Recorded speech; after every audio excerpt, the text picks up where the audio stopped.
Bom dia, boa tarde, boa noite, tudo bem? Estamos, depois de muito tempo, voltando com mais um podcast do Desarquivando. Dessa vez vai ser uma conversa bem informal, nós vamos falar sobre as atualidades e a importância da comunicação e do filtro acerca da comunicação para a gente poder se informar aí sobre qualquer coisa que está pesquisando. Temos a participação da Tainise, a Tainise de sempre, e da Natiane Gomes, estudante de jornalismo da Universidade Federal de Pelotas, que vai estar com a gente nesse debate de hoje. Tudo bem, gente? Boa noite, bom dia, boa tarde, boa noite, como a gente sempre fala, depois de muito tempo. Eu sou a Thay, feliz de retornar para as nossas gravações, feliz de estar com a nossa convidada hoje, a Nath, trabalhando um tema bem legal com a gente. Espero que esteja todo mundo bem, tomando os cuidados que a nossa pandemia aí está nos exigindo, mas vamos conversar. E aí, gente, tudo bem? Como é que vocês estão? Eu sou a Natiane, eu tô no 5º semestre do jornalismo e vamos pro bate-papo aí, com o Desarquivando. Então, gente, eu acho que para começar, assim, ó, todo mundo que tá fazendo o Enem, tá, em algum momento vai se deparar com um tema de atualidades. É um tema que ele é sempre recorrente, é importante, em decorrência do quê? Da redação de questões que possam abordar temas atuais que estão amplamente divulgados em vários veículos de notícia, em vários veículos de comunicação. E como é que a gente pode filtrar isso? Qual é a importância da gente filtrar isso? Quando falamos em filtrar, falamos em entender o que estamos absorvendo, o que está sendo passado, a comunicação que ela é feita por esses veículos, por esses, vamos supor, periódicos, sites, blogs, até pelas mídias sociais, Facebook, Instagram, Twitter. Como é feita a comunicação? O que essa instituição, ou essa página, ou esse perfil quer comunicar, né? O que há de intenção em comunicar e o que nós podemos receber, né, dentro dessa interação, né, entre quem comunica e quem recebe a comunicação. Então esse debate é importante porque muita coisa que é divulgada pode ser bem, entre aspas, manipulada, quando vamos tratar de assuntos em que há influência de, por exemplo, tema político, influência de tema ideológico, influência de informação para moldar uma opinião. Isso é um tema que nós vamos falar mais tarde em outros episódios, em decorrência do cuidado que temos que ter com isso, né, quando vamos tratar de mídias, por exemplo, de empresas de comunicação e notícias, a importância dessas empresas e desses veículos em moldar a opinião pública, né?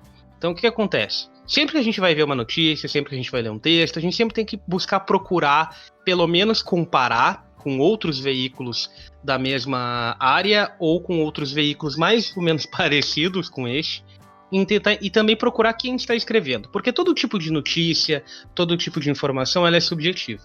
Ou seja, tem alguém por trás, né? Um jornal tem uma linha editorial, por exemplo. Uma página tem um administrador, ou administradores, ou administradoras.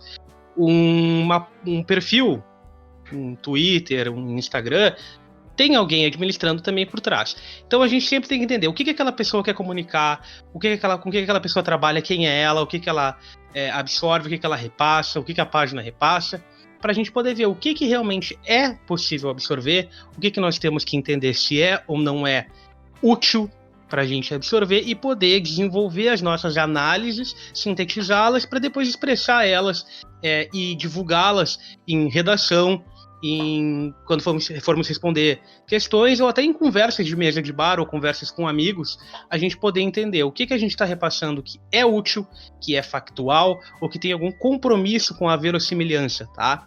Então vamos aí pro debate, gente. O que vocês acham em relação a isso? Eu queria começar pontuando, assim, em relação ao Enem.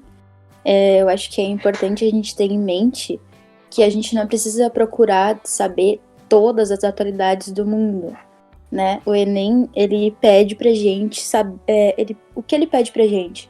Pra gente mostrar o que a gente sabe. Então, o Enem, ele quer conhecer o que a gente já sabe, qual é o nosso background, quais são as nossas ideias. Então, é importante se manter bem informado, mas também é importante focar nisso, de mostrar o que a gente tem de melhor, e é isso que o Enem, que eu acredito que o Enem quer que a gente passe. Em relação ao jornalismo em si, a gente aprende na faculdade que não existe jornalismo imparcial. Por quê? Antigamente era um requisito a gente não ter... dizer que o jornalismo é imparcial, que ele não tem nenhuma política no sentido de eu me posiciono dessa forma ou dessa forma. Mas eu acho interessante mostrar, por exemplo, uma matéria que eu fiz para a Radicom no ano passado, que era sobre um debate que estava tendo na Câmara de Vereadores aqui de Pelotas sobre a taxa de iluminação pública. Que um certo jornal, que prefiro não nomear, colocou contribuição de iluminação pública. Então, tem sempre algum tipo de informação que, dependendo do viés do jornal, vai ficar implícita. Por quê? Não era uma contribuição, era uma taxa que seria paga em conta de luz. Não é como se eu pudesse escolher pagar ou não, como seria uma contribuição. Era uma taxa. Era uma imposição, né? Isso, então, assim, a gente tem que ficar bem ligado e procurar o maior tipo de fonte possível. Se, por exemplo, eu vejo uma notícia que pra mim não tá fazendo sentido, eu vou lá no Google, pesquiso, coloco lá o título pra ver se realmente bate. Acho que desses pontos, assim, era mais ou menos isso. Esse exemplo que a Nath trouxe é muito interessante de a gente refletir sobre ele na questão seguinte. Se, como eu comentei ali, tipo, era uma imposição. A gente, cidadão aqui de Pelotas, não tinha como escolher se queria pagar sua taxa ou não. E aí vir com esse título de contribuição, né? É uma contribuição, eu realmente quis contribuir. Tipo, é um negócio de tu refletir e ver várias pessoas. E isso também casa muito com o que eu tava pensando antes aqui, quando o Nascente falava. A questão de, tipo, atualidades e informação que até um tempo atrás, na época que eu fiz Enem ainda, tipo, na nossa geração já rolava internet mais. Eu fui pegar lá pelo meu fim do ensino fundamental que eu comecei a usar a internet. Mas até não tão pouco tempo atrás assim, a informação, a fonte principal era ali, o jornal, a TV, rádio. E hoje em dia, com o advento da internet, essas fontes de notícia ampliaram, assim, de uma maneira bem, bem grandiosa, assim. A gente tem informação hoje em qualquer lugar que a gente abre na internet. E a internet é uma coisa que tá presente na maioria dos lares hoje, tipo, tanto do Brasil quanto do mundo. Então, tipo, é um bombardeio de notícia. A gente acha de tudo em vários lugares. E vai muito de encontro que a gente estava falando lá do início, da gente às vezes se esquecer de verificar o que informação a gente tá pegando, se é aquela história, né? Como assim é mentira se bate exatamente com o que eu penso? Aquilo que eu achei de informação ali realmente é verdade. Quem postou, quem falou, outras pessoas falaram, eu fui pesquisar, sabe? A gente tá no país das fake news, da eleição das fake news, então, tipo, é uma coisa muito recorrente na nossa sociedade, no nosso dia a dia. E é incrível porque a gente bate bastante nesse assunto, muita gente fala nisso, de pesquisar as fontes, de correr atrás, de ver se realmente é verídico aquilo. E ainda é um troço extremamente esquecido, assim, as pessoas veem uma notícia, não se importam com quem tá falando e saem reproduzindo. E isso é muito interessante porque no Enem ele tem todo o rolê da redação, de às vezes tu não chegar impondo tua opinião, mas é muito legal tu até dar a ideia de debater, sabe? De fazer esse contraponto, de tem essa informação, mas isso será... E pegar vários lados pra estudar e tu ver o que parece ser mais verídico, o que parece ter mais imponência, assim, tipo, quem tá de fato falando algo verídico e pesquisar várias fontes, sabe? E ver quem é a formação, a veracidade daquela pessoa que tá falando. Enfim, me alonguei bastante aqui, mas acho que deu pra entender. Outra coisa que eu acho importante pontuar, no jornalismo a gente fala bastante sobre essa questão de jornalismo web, né? Antigamente o jornal era entregue em casa e a gente tinha apenas aquela informação. E com a internet a gente tem várias informações e que, como a Tenise falou, bate exatamente com aquilo que a gente pensa. Então a gente tem que pensar nos jornais que podem ter um caráter, um viés político definido através da política geral. Por exemplo, em 2013, 2014, quando a Veja fez algumas matérias sobre o Moro como herói e tudo mais, esse ano fizeram ao contrário, né? fizeram algumas matérias meio que se contradizendo com o que diziam lá em 2013. Então o contexto político brasileiro importa bastante para esses jornais que uma hora podem falar uma coisa, outra hora podem falar outra coisa. E aí que entra os sites de notícias que são realmente enviesados. Que a gente pode falar daquele antagonista, que muitas matérias, por exemplo, eles pegam uma foto antiga, pegam um texto, um título antigo e encaixam numa matéria nova. Então eles fazem esse joguinho assim, e é importante, eu fiz alguns cursos, 2 cursos esse ano, sobre checagem de imagens, e é importante às vezes a gente pegar a imagem, colocar lá no Google Imagens, na pesquisa reversa, e ver de quando é aquela imagem, se aquela informação é de agora, se ela está sendo reutilizada com um novo contexto, porque a informação a gente pode jogar ali e encontrar, só que a gente pode também pegar a mesma foto e postar com qualquer outro contexto, né? Então é importante a gente estar sempre ligado nessas fake news e procurar o máximo, por mais que os jornais tenham esse viés político, assim, a gente tem eles como uma base. Então é bom a gente procurar saber no maior número possível de jornais se aquela informação bate, se ela é de agora, verificar a data e tudo mais, pra gente não passar enganado. Pegando o gancho dessa informação dessa fala sobre o contexto da Natiane, o contexto, ele é tudo para a gente poder montar uma base argumentativa sólida. O que quer dizer isso? Quando eu vou utilizar uma informação como base para o meu argumento, isso vai acontecer muito em quesito de redação, por exemplo. Essa informação ela tem que estar contextualizada. Se eu não conseguir contextualizar a minha informação, ela vai estar fora de contexto, ela vai se esvaziar de sentido, né? O que ocorre muitas vezes ao tentar ressignificar uma informação, por exemplo? Eu posso pegar a informação A e tentar alocar ela no contexto B, para corroborar com o que eu quero dizer. Só que isso pode esvaziar essa informação de sentido no momento que eu tiro ela do contexto no qual ela está, né? Então a gente tem que tomar muito cuidado com isso. Então, por exemplo, vamos dar um exemplo aqui que eu acabei de inventar na minha cabeça, tá? O presidente fulano de tal, presidente da república fulano de tal, ao passar por crianças na rua, levantou a mão para cumprimentá-las. Ponto. Aí eu pego essa informação e eu digo que existe essa imagem, utilizo essa imagem, né, não for no caso do Enem, e eu vou lá e digo, o presidente fulano de tal levantou a mão para crianças em ato de ameaça, de violência, por exemplo. Levantou a mão para as crianças. Então, só no que eu mudo o contexto da informação A, eu estou tentando dizer que aquela informação ela está num contexto B, sendo que não necessariamente ela está. Então, é por isso que a gente tem que tentar sempre buscar o maior número de fontes acerca da mesma informação, para que a gente consiga entender o que ela quer dizer de fato. Tá? Existe um serviço muito bom que é feito por vários portais e várias páginas, que é o fact-checking. Isso é um preceito do jornalismo, né? Agora a Natiane já chega nesse ponto para nós, em que se procura desmascarar, entre aspas, fake news, tá?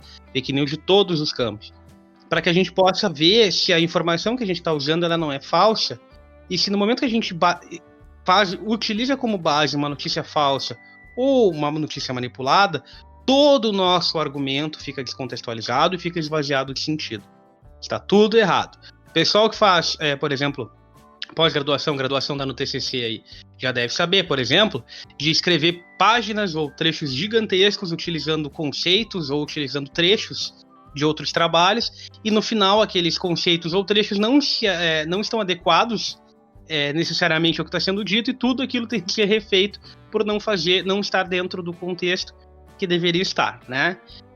Então a gente tem que sempre entender a informação dessa maneira. Se eu utilizo a informação A para tentar fazer com que ela faça parte do contexto B, não é porque eu estou usando ela que eu vou fazer com que ela faça sentido. Quer dizer que eu estou tentando adequar um quadrado dentro de um círculo. Não vai dar, correto? Então, assim, muito cuidado nessa hora, a gente tem que sempre buscar a informação sempre bater no maior número vamos colocar assim, de fontes possíveis. Né? Quando a gente chega uma notícia assim, por exemplo, tal coisa aconteceu, mas tal coisa é levemente absurda de ter acontecido. Será que ela faz sentido? Será que se eu pesquisar um pouquinho, entrar no Google ali, dar uma pesquisada, eu não vou ver que aquilo ali não é verdade? Ou que aquilo ali não foi daquele jeito? Né? E eu utilizo exemplos universais para isso. Então, sempre muito cuidado nessa hora. E não serve só para fatos ou para informações de atualidade, de notícias. Isso serve até para quando eu vou utilizar um autor, por exemplo, numa redação. Será que o que aquele autor está dizendo realmente, para mim, faz sentido? Para mim, ele está falando do meu tema. Mas e se ele não tiver? Se ele estiver falando de outra coisa, eu estou tentando ressignificar o argumento ou o conceito que ele está utilizando. Né? Eu estou tentando dar outro sentido para uma coisa que ele não tem esse sentido originalmente. Muito cuidado com isso. Muito cuidado, isso pode simplesmente esvaziar um argumento inteiro, isso pode esvaziar um texto inteiro, isso pode dar uma nota bem baixa, ou pode diminuir a nota quando vai fazer uma redação, e isso pode também fazer com que exista em massa uma desinformação, uma falta de capacidade de análise que todos nós podemos vir a ter se não procurarmos fontes, se não tivermos olhar crítico acerca do que a gente está absorvendo. Isso serve para todo mundo, isso serve para todos os campos. Então vamos sempre ter muito cuidado com isso, tá, gente? É que assim, as fake news, que basicamente é o que a gente tá falando aqui, claro que mais voltado para Enem e tal, mas em geral, de toda forma ela descredibiliza quem fala, sabe? Porque, claro, a gente tá focando no Enem e tal, a partir do momento que a pessoa que tá lá corrigindo a redação vê que aquilo que tu falou é errado, sabe? Já acaba com a tua redação. Mas isso traz toda a questão tu publicar uma notícia falsa no grupo de WhatsApp, ali, alguém vai ver que é falso e já vai tirar a tua credibilidade. Não conversa com amigos, sabe? É uma coisa meio feia, constrangedora, e tipo... E é ruim, sabe? É muito ruim a gente levar informação falsa, porque atrás de tudo existe um motivo, sabe? Ninguém repassa uma informação falsa por acaso. Claro, tem gente que passa por engano, por isso que a gente alerta tanto para não passar, mas geralmente quem cria uma notícia falsa tem uma intenção, geralmente uma má intenção, inclusive. Como a Nath estava falando ali, de verificar jornal, ela estava falando da questão do jornal que existia mais, que tem uma intenção, tem um motivo, tem um porquê criar uma espécie de notícia, ou aquela ideologia que ele estava falando. Mas hoje em dia tem toda a questão do site, dos tabloides, do Instagram, de fofoca, sabe? Para tudo existe um motivo. Aí o Nascente deu exemplo ali dele, que era hipotético. Eu lembro de uma coisa que aconteceu agora há bem pouco tempo, que foi na questão de uma imagem que foi manipulada. Em 2013, aqui no Brasil, no Rio de Janeiro, o Papa Francisco veio para um evento. E era a Jornada Mundial da Juventude, e vieram 4,5 milhões de pessoas a mais para o Rio de Janeiro. Ou seja, a cidade ficou um caos lotado. Eu tava nesse evento. Assim, então não tinha como circular. Era uma cidade... Era um formigueirinho gigante, assim, tipo, muita gente. E... Porque, né, uma cidade com 4,5 milhões a mais de pessoas já era uma cidade grande e fica socadinha de gente. Então, assim, tinha uma imagem da praia de Copacabana cheia, muito, muito, muito cheia de gente. Eu tava lá nesse evento, lembro que realmente não dava pra andar. E aí, na campanha do nosso atual presidente, eu não lembro se foi na campanha ou se já foi depois, aconteceu de ter alguns atos deles, tipo, ato político ali de reunir pessoas que não ia muita gente. E claro que isso ficou famoso, né? Tipo, pô, um ato de um presidente em que não vai quase ninguém é porque o apoio dele tá baixo. E aí, a gente já sabe que foi uma campanha das fake news, né? Tipo, ficou feio pro presidente ter pouca gente. Surgiu uma imagem em algum site desses aí de, campanha, Bolsonaro vai não sei aonde, no Rio de Janeiro, e é acolhido por milhares de pessoas. A praia tava cheia, Copacabana tava cheia com ele. E pegaram aquela imagem e viram que não era de nada disso. Aquela imagem era da foto do Papa lá em 2013, sabe? Não tinha nada a ver com a campanha do Bolsonaro. E utilizaram. E aí, tipo, o pessoal pegou e desmascarou e disse, olha aqui, é mentira. Vocês estão pegando uma imagem que tem nada a ver com o Bolsonaro e colocando na campanha dele agora. Tipo, isso, claro, é uma questão de imagem, mas notícias podem ser também. Tu pegar uma coisa dizendo que, a parede de tal, isso é hipotético, tá? A parede de tal casa é branca, aí a pessoa vai lá falar sobre aquela casa, nem bota isso, e todo mundo sabe que não é, sabe? E tu usou uma informação que tu catou de algum lugar que não tinha credibilidade, tu não checou se aquilo era verídico, tu não comparou com outros, porque acho um ponto interessante de falar também, como é que eu descubro se é verídico ou não, como é que eu checo? Procura quem foi a pessoa que falou, vê qual é a formação dela, vê ao que essa pessoa costuma ser associada, vê o que outras pessoas falam dela, sabe?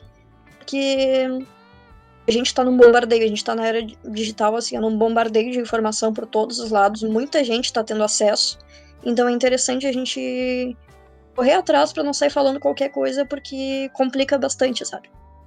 Mas não foi só dessa vez, teve várias vezes do então presidente desse tipo de acontecimento. Acho que teve até uma que ele postou, acho que foi esse ano, no Twitter dele, que na verdade era uma manifestação que estava lá em 2013, naquela questão de tirar a Dilma, do impeachment da Dilma e balão do Lula preso, não sei o quê. E foi feito o fact-checking disso através da própria imagem, com cartazes que as pessoas estavam segurando, que ele nem se ligou em tentar modificar. Então, puxando um pouquinho dessa questão do fact-checking, que tem aumentado bastante aqui no Brasil. A gente tem algumas agências do G1, do UOL, e algumas agências independentes também para fazer essa checagem de fatos. Até eu separei algumas aqui para falar um pouquinho.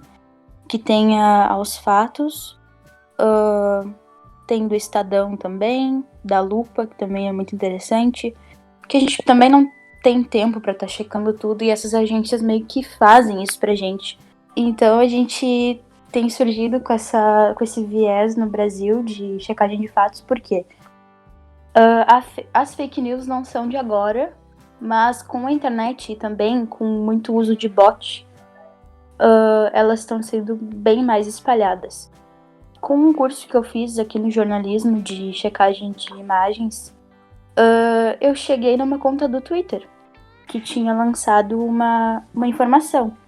Era um kit Covid que estava sendo disponibilizado pela Unimed, e a minha função no momento de checar era descobrir se aquela informação era real. Então eu fui pesquisar, coloquei a imagem que tinham soltado lá no Google, na pesquisa reversa, e descobri que vinha de uma conta do Twitter bem nova, mas sim, era da Unimed. Então, às vezes a notícia ela vem de qualquer canto da internet. Pode ser do Twitter, pode vir do Facebook, de alguma agência, de algum jornal. Então é sempre importante a gente procurar essa fonte para saber se aquilo é realmente verdadeiro ou não. Porque poderia ser uma informação completamente enviesada, que no jornalismo a gente estuda bastante sobre a ética, que pode acabar com a vida de uma pessoa de verdade. Então, a imagem de uma pessoa pode ficar manchada para sempre no quesito de lançar essas notícias falsas e, ao mesmo tempo, aumentar muito a capacidade de atingir pessoas, como, por exemplo, é do nosso queridíssimo presidente da República. Isso de queimar a imagem da pessoa, assim, principalmente agora na era do cancelamento, né? Como o pessoal tá cancelando, assim, tipo, pegou uma informação e, meu Deus, não quero mais. Falaram que a pessoa fez tal coisa, eu não quero mais. E às vezes não é bem isso, sabe? E isso também é outra coisa importante da gente verificar antes de sair por aí julgando mesmo, sabe? É mais uma coisa que essa função toda da quantidade excessiva de informações nos traz, mais uma realidade. No jornalismo impresso, assim, mais a gente estuda sobre a retratação, que, por exemplo, quando soltam uma notícia que não é verdadeira num jornal impresso, tem que ter o mesmo tamanho de retratação. Mas a retratação nunca vai conseguir apagar aquela imagem que foi lançada primeiramente, porque vai ficar manchada. Então a gente tem que ter muito cuidado a qualquer informação que a gente vê na internet, qualquer informação que a gente escuta. Eu, inclusive, já escutei algumas barbaridades e fiquei, não pode ser real.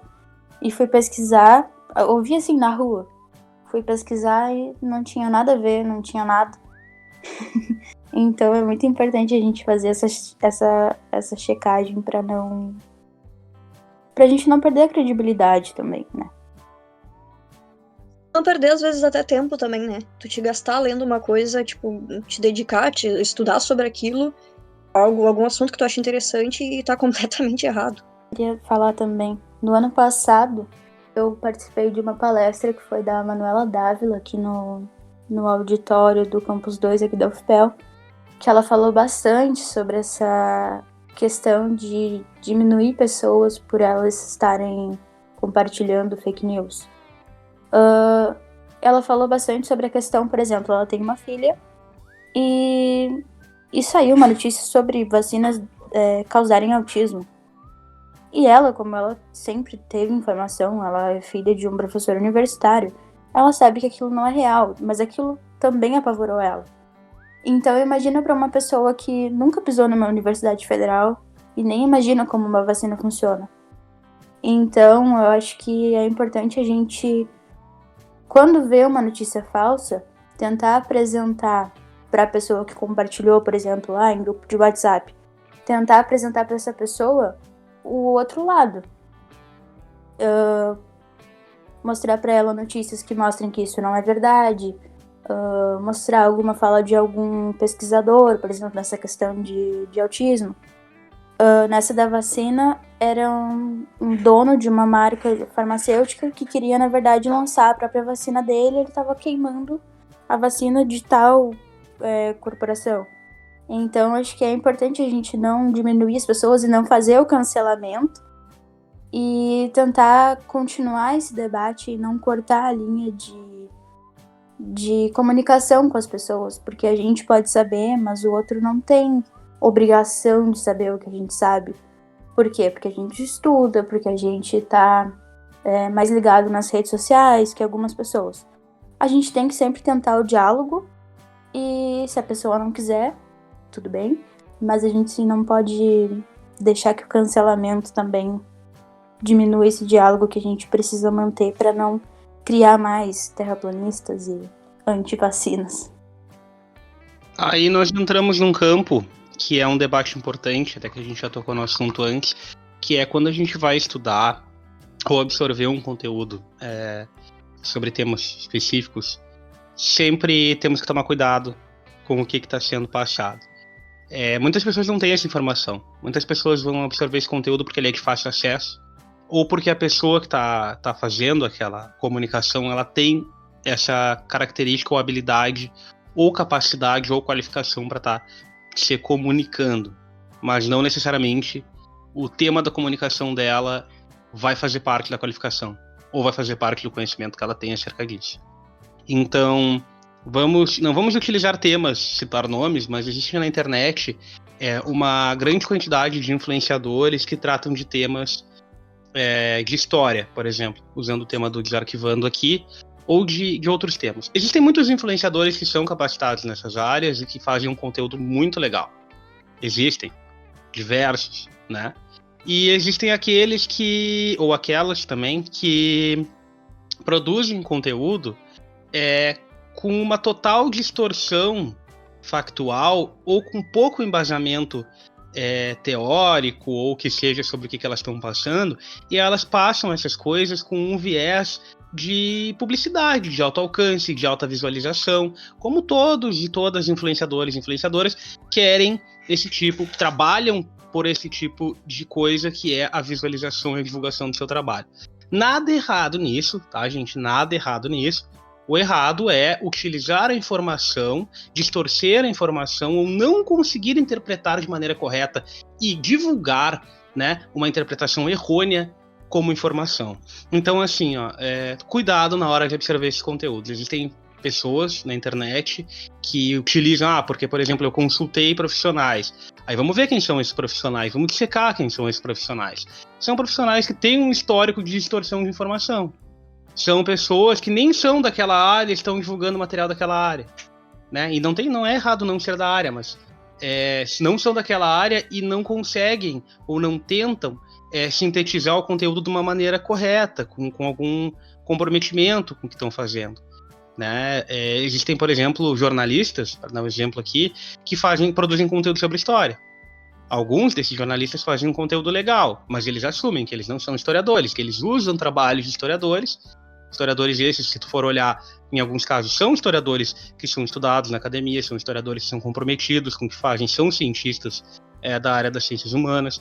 Então, assim, e tem historiadores que não são tão comprometidos assim. Tem historiadores que sequer são historiadores. E isso para falar da nossa área, né? Então, assim, muito cuidado com o tipo de conteúdo que se consome também. tá? Nós não estamos aqui para dizer que nós somos qualificados ou que nós somos isso ou aquilo. Não. Né? Nós somos mais uma ferramenta aqui no Desarquivando um Projeto para ajudar o pessoal que quer ter um aporte, quer ter um conteúdo para absorver. A gente tenta produzir um conteúdo mais comprometido com o que nós aprendemos e tentamos reproduzir com responsabilidade. Agora, quem trabalha, por exemplo, com alto número de visualizações precisa ter a responsabilidade, que nem sempre há, tá? Que é também o caso das notícias falsas espalhadas no WhatsApp, no Facebook. Por um lado, as pessoas que compartilham, talvez elas não tenham, como a Natiane disse, conhecimento do que elas estão fazendo, ciência do que elas estão fazendo e das consequências. Mas quem fez isso, quem distorceu a informação, tem muita consciência do que está fazendo. Né? E todas as consequências de opinião pública, todas as consequências de reprodução, elas são bem pensadas. Então, assim, primeira coisa, não vamos culpar o mensageiro, não vamos culpar quem compartilha, vamos entender de onde veio. E por isso que a informação sempre tem que ser checada, a gente sempre tem que entender de onde ela veio. Porque é a partir daí, né, que nós vamos entender o que ela é, por que ela está sendo divulgada assim, se ela é verdade, se ela não é. Tá, gente? Então fica essa dica. Não sei se a Tainês quer acrescentar mais alguma coisa. Não, só pra finalizar aqui, eu acho que foi muito bem falado por todo mundo, tanto a Nath quanto tu também, Nascente, que não é nem... Dá pra tu consumir, assim, de tudo. O que não dá pra deixar de fazer é filtrar e analisar e avaliar o que é aquilo que eu tô lendo, sabe? Porque a gente recebe muita informação o tempo todo, do jornal da mídia impressa mais... Como é que se diz? Não é mais antiga que eu queria dizer, mais tradicional. É mensagem da TV, e a gente sabe que existe diferença até de um canal pro outro, sabe? De um canal de TV pro outro, as notícias são faladas de maneiras diferentes, assim, com ideologias diferentes. Mas na internet, principalmente, a gente recebe muita informação. Assim, tu vai ler de tudo. Tu vai abrir a tua tela e vai aparecer um milhão de coisas, sabe? Diversas, porque a gente convive com várias pessoas, a gente não tá numa bolha fechada, a gente tem ideologias diferentes de todos os lados, então a gente vai receber muita informação, e não precisa se fechar de dizer, não, nunca mais vou ler o que o fulano falou, mas avaliar, sabe, prestar atenção, tipo, tá, eu realmente concordo com aquilo ou não, dessa vez ele tá certo ou não, de onde ele tirou essa informação, por que chegou até mim, por que ele compartilhou, sabe, o esquema é tu filtrar, tu analisar, tu pensar sobre. Porque tu vai receber essa informação, tu nunca vai deixar de consumir coisas certas e erradas, sempre vão chegar até ti. Mas faz uma filtragenzinha ali sobre qual a veracidade daquilo, sabe? Tipo, a gente tem esse bombardeio o tempo todo e basicamente isso, presta atenção, te dedica um tempinho a analisar com carinho aquilo. Basicamente é isso. Eu acho que é importante a gente sempre manter o pensamento crítico de tudo que a gente consome. Exatamente. Por quê? Porque o jornalismo não é imparcial. O jornalista tem as próprias convicções dele e com certeza ele vai passar para a matéria dele. Apesar da linha editorial de tal jornal ser esse e do outro jornal ser aquele. De alguma forma, a mensagem vai ser passada de uma pessoa para outra. É uma comunicação e é uma forma que a gente tem de mostrar nossos pensamentos para outra pessoa através da notícia. E tudo bem. Só que a gente tem que sempre manter o pensamento crítico porque fake news movimenta muito dinheiro e muito poder. A gente pode perceber, tem um guru lá nos Estados Unidos do Trump sobre fake news, que também apoiou a eleição aqui. E a gente pode perceber que toda essa movimentação e essa facilidade de compartilhar notícias pelo WhatsApp, pelo Facebook, consequentemente facilitaram muito essa disseminação das fake news. E acho que é isso. Eu vou, antes de encerrarmos então, só deixar uma dica sobre um trabalho de um professor, historiador, antropólogo, arqueólogo da Universidade de São Paulo, tá? O Piano Bezerra de Menezes, para quem quer dar uma pesquisada. Com o qual uma gama de trabalhos que ele tem, uma parte vai trabalhar sobre a questão da efervescência da informação, o surgimento e a grande quantidade de informações metralhadas que são disparadas diariamente e como isso pode afetar a questão da memória, uma memória social, uma memória política, uma memória coletiva, uma memória individual. Como isso pode vir a afetar, um campo pode vir a afetar o outro, para a gente poder entender o fenômeno social e cultural da quantidade alta de informações que são sempre jogadas pra gente e como a gente pode tentar filtrar essa grande mesmo quantidade de informações que nos é colocada na mesa todo o tempo. Tá, gente?